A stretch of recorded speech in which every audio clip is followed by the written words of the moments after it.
ഞാനൊരു രോഗി, ഞാൻ സൗഖ്യമാവാൻ ആഗ്രഹിക്കുന്നു. അങ്ങനല്ല ഒരു വിശ്വാസി. ഞാൻ സൗഖ്യമുള്ളവൻ, പിശാചിനെ രോഗിയാക്കാൻ നോക്കുന്നു.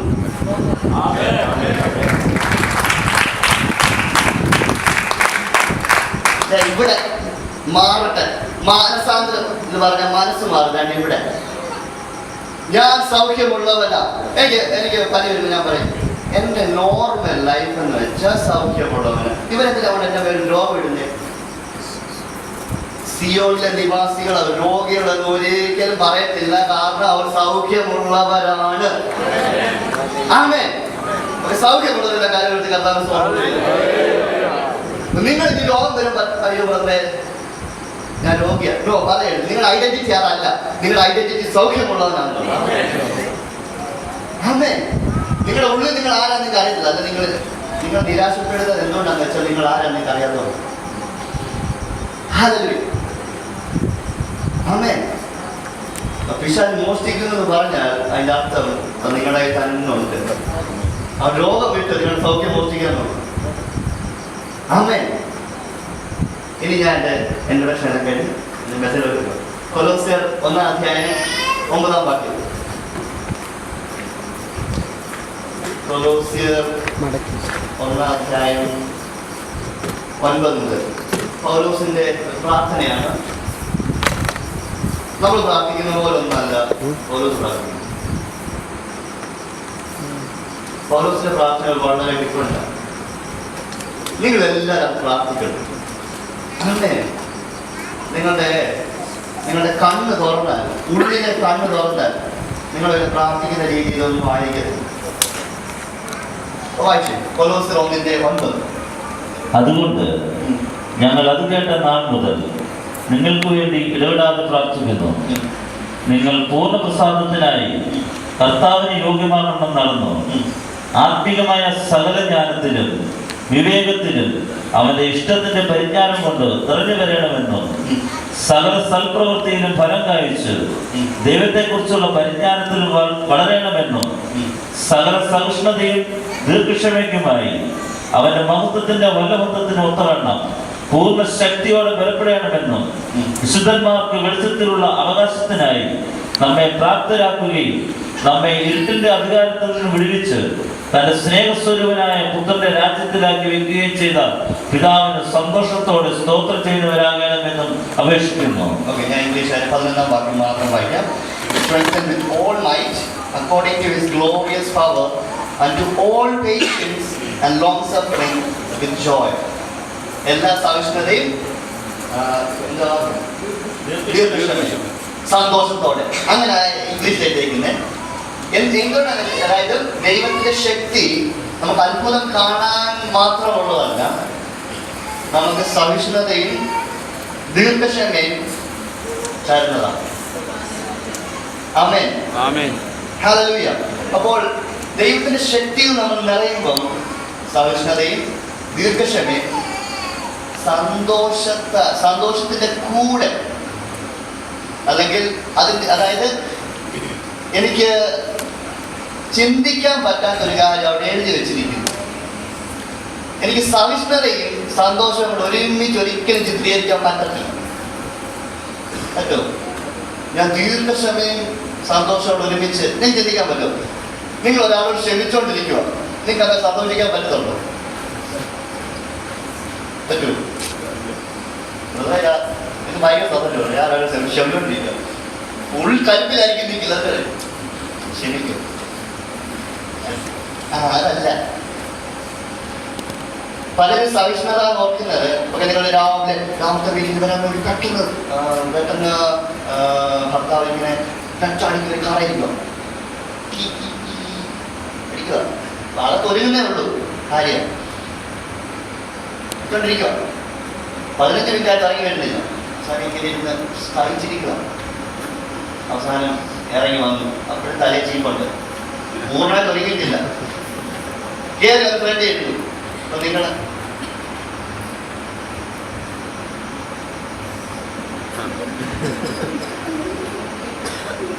നിങ്ങളൊന്നും പറയത്തില്ല. നിങ്ങൾ പറയുന്നത് സാഹിത്യമുള്ളത്.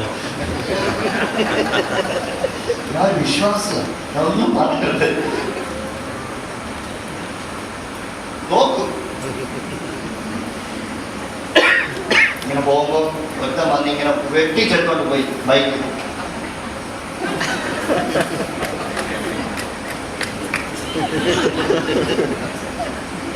സൈക്കിളല്ലേ ഞാൻ വിശ്വാസി.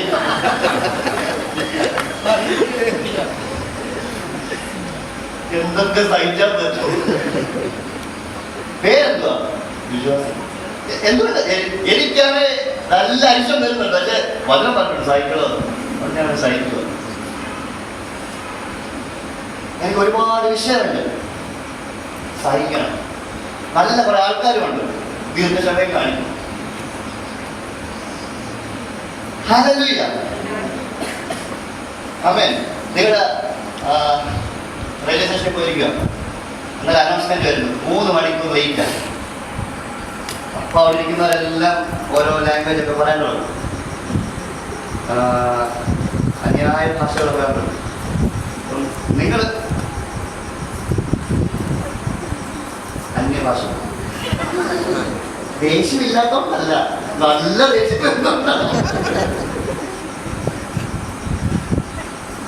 ഹല്ലേലൂയ.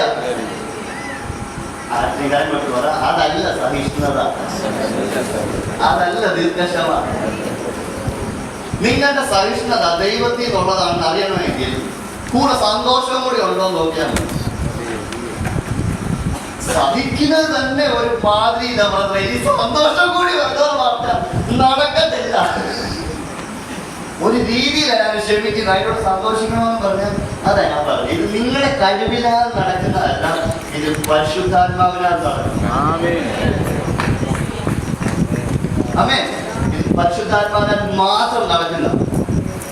നിങ്ങൾ ചിന്തിച്ചു വെച്ചിരിക്കുന്ന ആത്മാവിന്റെ ഫലം എല്ലാം ഇങ്ങനെ ഒതുക്കണമെന്നുള്ളതാണെങ്കിൽ ദൈവത്തിന്റെ, അതായത് ഈ കാര്യങ്ങളെല്ലാം ദൈവം വെളിപ്പെടുത്തണമെന്നാണ് ദൈവം. ഒന്ന് സപ്രസ് ചെയ്യണമെന്നാണ്. നമ്മുടെ മണ്ട മുത്തി പഠിച്ചു വെച്ചിരിക്കുന്ന മുഴുവൻ സപ്രസ് ചെയ്യണമെന്നാണ്. എന്ത് വന്നാലും ചില സൗരന്മാർ തമ്മിൽ എനിക്ക് ഇറച്ചിങ്ങനെ വന്നാ പറഞ്ഞേ പിന്നെ അതല്ല, അവിടെ ക്രിസ്തുവിന്റെ നേച്ചർ എനിക്ക് വെളിപ്പെടുക. ഞാൻ അതിനെ അനുവദിക്കും. ഞാനൊന്ന് ചെയ്യുവല്ല, ഇതെന്നിലൂടെ വെളിപ്പെടുക. ആമേൻ. ഇതെന്റെ കഴിവിനാൽ നടക്കുന്നതല്ല, ഇത് ആത്മാവിനാൽ നടക്കുന്നതാണ്. ഹല്ലേലൂയ. ഇതൊരു വെളിപ്പെടുത്തല, ഇതൊരു ഒതുക്കലല്ല. ആമേൻ. എനിക്ക് ഇഷ്ടക്കേടുണ്ടായിട്ട് ഞാൻ സ്നേഹിക്കുന്നു, അങ്ങനല്ല. സ്നേഹം ഉള്ളിൽ നിന്ന് വന്നു പോവുക. എനിക്ക് സ്നേഹിക്കാതിരിക്കാനേ പറ്റത്തില്ല. ആമേൻ. ഹല്ലേലൂയ. സോ നിങ്ങളൊരു കാര്യത്തിന് വേണ്ടി പ്രാർത്ഥിച്ചു, നടന്നില്ല, നിങ്ങൾ ക്ഷമയോടെ കാത്തിരിക്കും.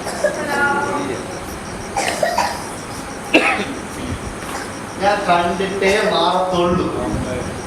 അതിന്റെ എത്ര വർഷം പിടിച്ചെന്ന് പറഞ്ഞാലും ഞാൻ അത് കാണാൻ അത് മാറത്തില്ല. ഹല്ലേലൂയ. ഹല്ലേലൂയ. ഒരു ലെവൽ കഴിയുമ്പോഴത്തേക്ക് പിന്നെ എല്ലാം അങ്ങ് അഭിനയം. സന്തോഷമുള്ളത് ആ പുള്ളി അറിയാം. ഇങ്ങനെ പറഞ്ഞ ഇങ്ങനെ സ്റ്റേജിൽ നിങ്ങൾ ചോദിക്കുന്നുണ്ട്, നമ്മൾ ഇങ്ങനെ പൊക്കണം, ഇങ്ങനെ കൈ പൊക്കണം, അങ്ങനെ അതാ വിശ്വാസം. അതല്ല വിശ്വാസം. ഇല്ലാത്ത എന്തോ കാണിക്കുന്ന അല്ല വിശ്വാസം. ഉള്ളിലുള്ളത് അറിഞ്ഞ് ചെയ്യുന്ന വിശ്വാസം. ഒരിക്കലൂടെ ഞാൻ പറയാം, വെറുതെ അതില്ല. വെറുതെ അനുഗ്രഹിക്കപ്പെട്ടവനാണോ ഞാൻ?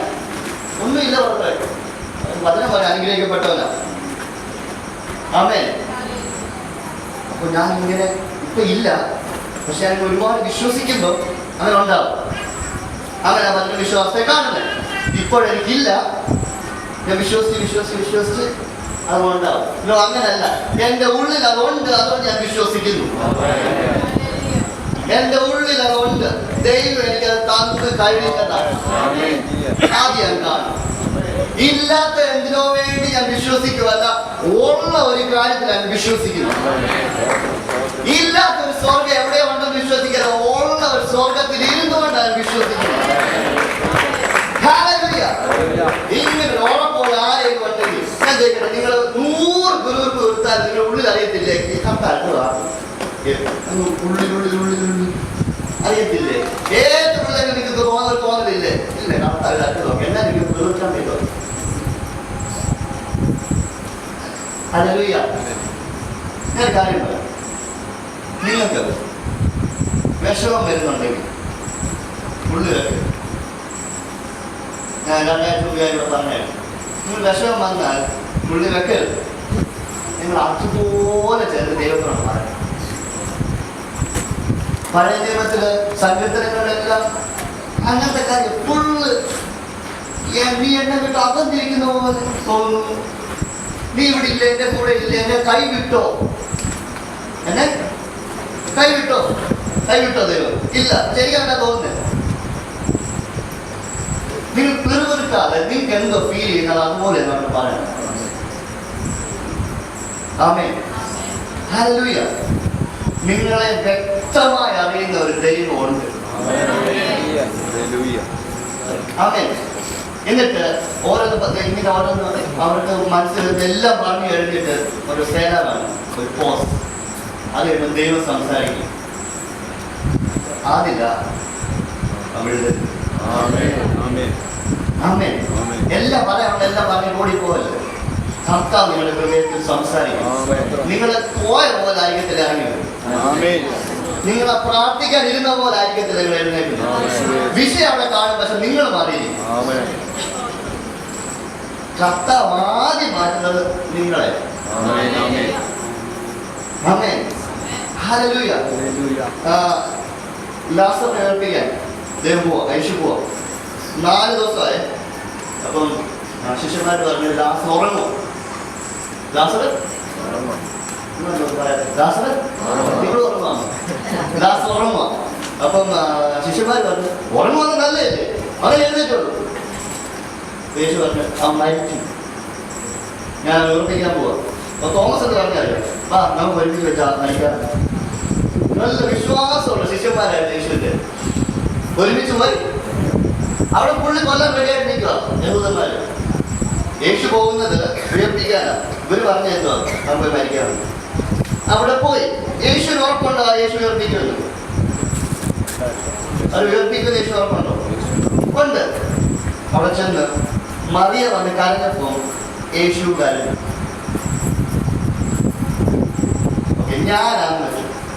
ഞാനാ യേശുയുടെ സ്ഥാനം. ഞാൻ പോവാം. മറിയ വന്ന് കരയും. എനിക്കറിയാം ഞാൻ ഉറപ്പിക്കാൻ പോവാ.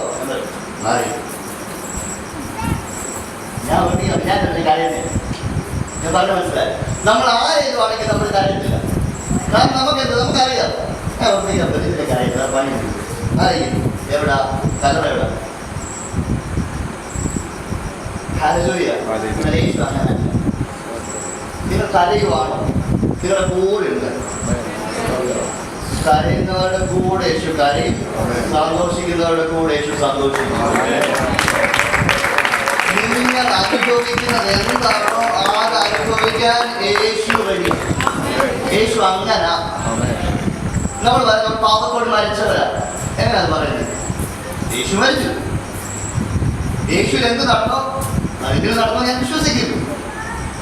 ഞാൻ യേശുവിലുണ്ടായിരുന്നു ക്രൂശിൽ. അങ്ങനെ ഞാൻ പാപത്തോട് മരിച്ചു. ഇന്ന് യേശു എന്നിലുണ്ട്. ഞാൻ എന്ത് അനുഭവിക്കുന്നു അത് യേശു അനുഭവിക്കും. ഞാൻ എന്തനുഭവിക്കുന്നു അത് യേശു അനുഭവിക്കും. ഹല്ലേലൂയ. എൻ്റെ ഒരു വിടുതൽ മാത്രമല്ല യേശുവിൻ്റെ ആവശ്യം. എൻ്റെ കൂടെ ഇരുന്ന് അവിടെ വരെ എത്തിക്കുകയും തന്നെ വഴി. ആടുകൾ ഒരാട് നഷ്ടപ്പെട്ടു വരുന്നു. മര്യാദ പിടിച്ചോ എങ്ങനല്ല പോയി എടുത്തോളൂ. പോയി എടുത്ത് തോളിൽ വെച്ച് വീട്ടിൽ വന്ന് പാർട്ടി നടത്തി. ആരെന്തോ ചെയ്തു? വെറുതെ നഷ്ടപ്പെട്ടു. അതെ ഞാൻ പറഞ്ഞത് നഷ്ടപ്പെട്ടു അതല്ല ഞാൻ പറഞ്ഞത്. യേശുവിന്റെ ഹൃദയം നിങ്ങൾ കണ്ടോ? യേശുവിന്റെ ഹൃദയം നിങ്ങൾ കണ്ടോ? അത്രയ്ക്ക് യേശു നിങ്ങളെ സ്നേഹിക്കും. ഇത് നിങ്ങൾക്ക് ഒന്നും മനസ്സിലായില്ല, നിങ്ങൾക്ക് ഇത്രയും മനസ്സിലാക്കണം. യേശു നിങ്ങളെ സ്നേഹിക്കുന്നുണ്ട്. സ്നേഹിക്കുന്നുണ്ട്. ആ ഒരു ഉറപ്പോട് വേണം ഇന്ന് ഇവിടുന്ന് പോകാൻ. ഹല്ലേലൂയ. പറയുക ദീർഘക്ഷമ, സഹിഷ്ണുത, സന്തോഷത്തോടെ.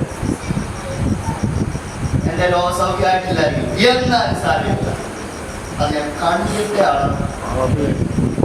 ഞാൻ ദുർവർഗത്തിൽ എനിക്ക് തോന്നുന്നൊക്കെ ഞാൻ പറയും, എനിക്ക് വേദന എടുക്കുന്നതൊക്കെ ഞാൻ പറയും. പക്ഷേ എന്റെ പ്രാർത്ഥന കേൾക്കുന്നില്ലേ, നീ അവധിക്ക് പോകണോ, നീ ചെവി മന്ദമായി പോകും. എനിക്ക് വേദനിക്കുക. എന്റെ കാര്യം എന്താണെന്ന് ഞാൻ പറയും. ഞാൻ ദൈവത്തെ കുറ്റപ്പെടുത്താൻ പോകും. ആമേൻ. അങ്ങനെ വേണം, അങ്ങനെ വേണം. അപ്പനും മക്കളായാലൊക്കെ വേണം. ദൈവം ദാസന്മാർ, പിതാവ് മക്കൾ, പിതാവ് മക്കൾ. പട്ടികപ്പെടുത്താൻ നിങ്ങൾ ദൈവത്തിന്റെ മക്കളാണ്. ഒരു വാക്യം കൂടെ വായിച്ചു നോക്കാം. യാക്കോബിന്റെ ലേഖനം 1-ാം അധ്യായം അതിന്റെ 2-ാം വാക്യം.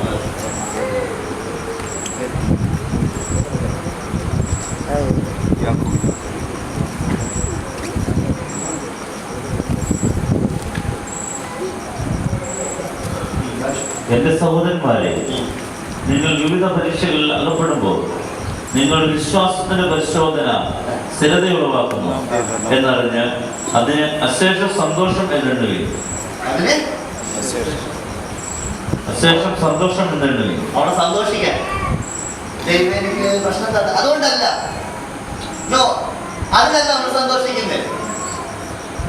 ഇതിൽ ഞാൻ അത്ഭുതം കാണും. എന്നാൽ നിങ്ങൾ ഒന്നിനും കുറവില്ലാതെ തികഞ്ഞവരും സമ്പൂർണ്ണരുമാകേണ്ടതിന് സ്ഥിരതയ്ക്ക് തികഞ്ഞ പ്രവൃത്തി ഉണ്ടാകട്ടെ. നിങ്ങൾ ഒന്നിനും കുറവില്ലാതെ, ഒന്നിനും കുറവില്ലാത്തവരാക്കി നിങ്ങളെ മാറ്റി പൂർണ്ണ തൃപ്തി എല്ലാത്തിലും നിങ്ങൾക്കുണ്ടായിരിക്കും. പരീക്ഷ വരുമ്പോൾ പറയരുത് അയ്യോ പോ കഴിച്ചല്ലോ, അവിടെ നിങ്ങൾ വലിയത് കാണാൻ പോകും. അവിടെ നിങ്ങൾ ദൈവത്തെ പ്രവൃത്തി കാണും. നിങ്ങൾ ഏറ്റവും ബലഹീനതയിലായിരിക്കും ദൈവത്തിന്റെ ഏറ്റവും ബലം. ആമേൻ. കാരണം എന്താ അറിയോ, നമ്മൾ പല കാര്യങ്ങളും ദൈവം ചെയ്യും നമ്മൾ അറിയുന്നില്ല. കാരണം എന്തുവാ, നമ്മളെ കൊണ്ട് പറ്റുന്ന കാര്യങ്ങളാണ് നടക്കുന്നത്. എന്നെ കൊണ്ട് നടക്കാത്തൊരു കാര്യം ഇല്ലോ ദൈവമായിരുന്നല്ലേ, എല്ലാം ദൈവമായിരുന്നു. നിങ്ങൾ അറിഞ്ഞു. ആക്സിഡന്റിന് ദൈവം വിടുവിച്ചു. പിന്നെ ഇത്രയും ദിവസം നിങ്ങൾ ആക്സിഡന്റ് ഇല്ലാതെ പോയത് നിങ്ങളെ വിളിക്കുന്നതാണ്. ഹല്ലേലൂയ. നമുക്ക് അമ്മാനെ സ്തുതിക്കേണ്ട അത്രയും സ്തുതിച്ചിട്ടില്ല. നമ്മൾ പലതും അറിഞ്ഞിട്ടില്ല. നമ്മൾ എവിടെ നിന്നൊക്കെ ആ രക്ഷപ്പെട്ടിരിക്കുന്നത് നമ്മൾ അറിഞ്ഞിട്ടില്ല. ആമേൻ. ഒരു വാക്ക് എബ്രായർ 6:11. എബ്രായർ 6:11. എന്നാൽ നിങ്ങൾ ഓരോരുത്തരും പ്രത്യാശയുടെ പൂർണ്ണ നിശ്ചയം പ്രാപിപ്പാൻ അവസാനത്തോളം ഒരുപോലെ ഉത്സാഹം കാണിക്കണമെന്നും ഞങ്ങൾ ആഗ്രഹിക്കുന്നു. എന്നാൽ നിങ്ങൾ ഓരോരുത്തരും പ്രത്യാശയുടെ പൂർണ്ണ നിശ്ചയം പ്രാപിപ്പാൻ ഗ്ലാസ് നിറഞ്ഞ വെള്ളമായിരിക്കും. ഇല്ല, ഇതിനകത്തൊന്നും കയറത്തില്ല. ഞാൻ പറഞ്ഞു മനസ്സിലായോ? നീ ഒന്നും എന്തിനും പറ്റുമോ? ഫുൾ കംപ്ലീറ്റ് ആയി പൂർണ്ണ, അതായത് പ്രത്യാശയുടെ. എന്നാൽ നിങ്ങൾ ഓരോരുത്തരും പ്രത്യാശയുടെ പൂർണ്ണ നിശ്ചയം പ്രാപിപ്പാൻ. ഹൃദയത്തിൽ എന്തെങ്കിലും ഉണ്ടെങ്കിൽ അത് ഇങ്ങനെ നിറഞ്ഞ് എന്തായിരിക്കണം അറിയോ? പ്രത്യാശ. പ്രത്യാശ എന്ന് പറയുന്നത് നല്ലത് നടക്കും എന്നുള്ള ഓർമ്മ. നല്ലത് തന്നെ നടക്കും. ഞാൻ നിറഞ്ഞിരിക്കും. പകുതി നല്ലത് നടക്കും, പകുതി നടക്കുമായിരിക്കും. അങ്ങനെയല്ല, നല്ലത് തന്നെ നടക്കത്തുള്ളൂ. നല്ലത് തന്നെ നടക്കത്തുള്ളൂ. ഇങ്ങനെ നിറഞ്ഞിരിക്കണം ഹൃദയത്തിൽ. നടക്കും, നടക്കത്തില്ലായിരിക്കും, നടക്കും. അങ്ങനല്ല, പൂർണ്ണമായിട്ട് നല്ലത് തന്നെ നടക്കത്തുള്ളൂ. നല്ലത് തന്നെ നടക്കത്തുള്ളൂ. നിങ്ങളുടെ ഹൃദയത്തിൽ ഇങ്ങനെ ഇരിക്കണം. എനിക്ക് കാര്യം ഒരിക്കലും മറക്കല്ലേ. ഉള്ളിൽ എങ്ങനെയായിരിക്കണം